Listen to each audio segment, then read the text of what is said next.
here because my husband now, well, we were a couple in Manila, and then we decided to move forward with the relationship and build a family in the Netherlands.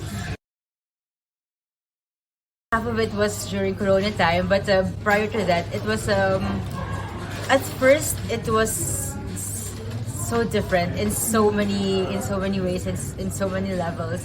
The weather was different, the culture was different, and starting a whole new career, like starting from scratch, was very different. It's I always had to compare how my life was back in Manila and my life here, and well, sometimes you would go down the rabbit hole, but you just have to pick yourself up, and then you find the nice things about being here. It's such a nice society, and the work-life balance is also something that I appreciate. I've never seen so much gray sky in my life. I came here July, and it was supposed to be summer, but it was raining, gray skies, and then for some reason I did not really understand that the weather can affect your mood, but it does. You only see your neighbors during the summer. You're lucky if they invite you for tea once a year. Yeah. It's really seeing the difference, and in a way, it makes you appreciate what you have then and also what you have now. So the fact that you have to do things on your own, because back in Manila, you have family, you have friends, you have network, you have connection, and when you're here, you have to build new friendships, you have to find work, build a career. I was even advised to take internship roles and start from there. There's nothing wrong with that. It's just that the idea of in your 30s, and then you've already had so much experience, and then you have to do that again. You have to know what you really want. You have to be focused, because you have to have that idea that this is the industry that you want, this is the passion that you are going for. Like technical skills, you think that speaking English would be an asset, but in the Netherlands, in Amsterdam, like where more than half of the populations are expats, it's not really an advantage anymore.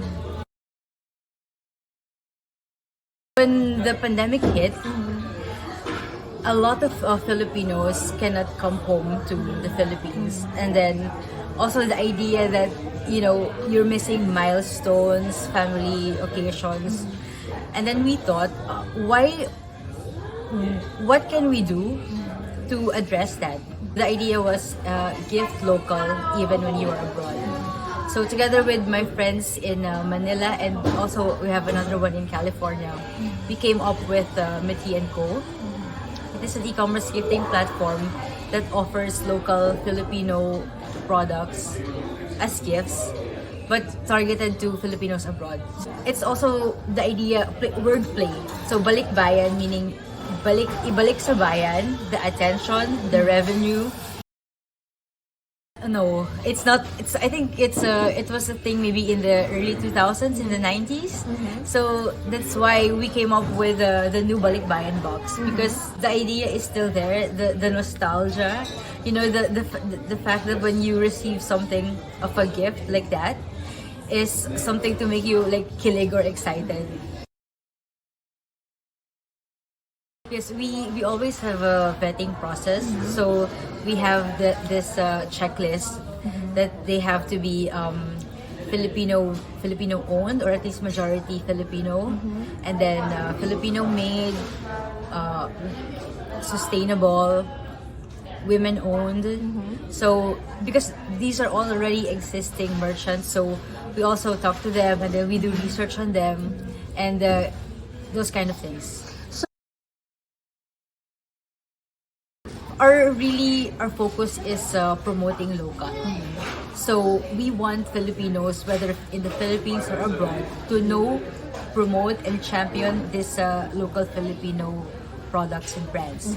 So in the long term, we want like every region in the Philippines to have their representation. Now there is a trend of supporting local, and also this goes both ways, because the ones buying the gifts are Filipinos abroad.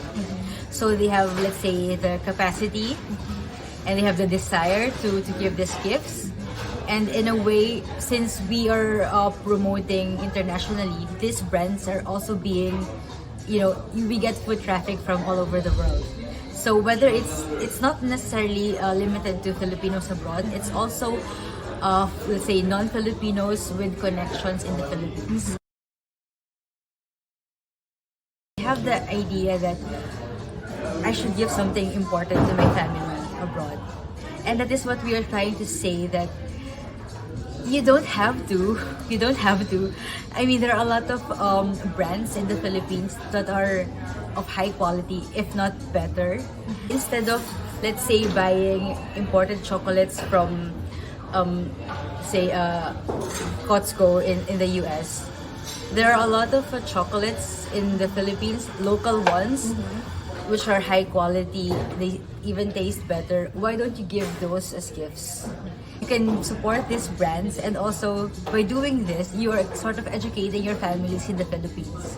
And then you also reduce your carbon footprint because you're not, sending via courier. Every merchant we talk to, they are reaffirming what we are saying, that we have products that can compete internationally. And then why not start in your own backyard, right?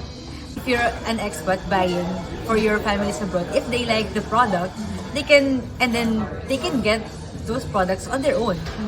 So it's giving them the opportunity. It's full circle. It's full circle, yeah. It is the goal, especially our market is, let's say, new generation of Filipinos.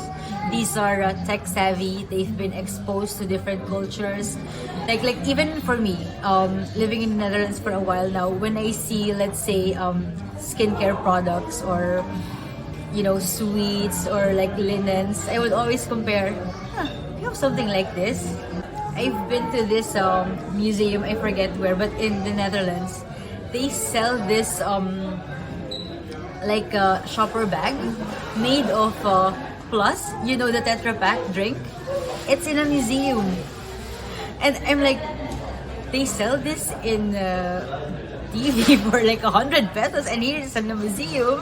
And Davao, not a lot of people know that it has the best cacao production, and they use sugar from Bacolod.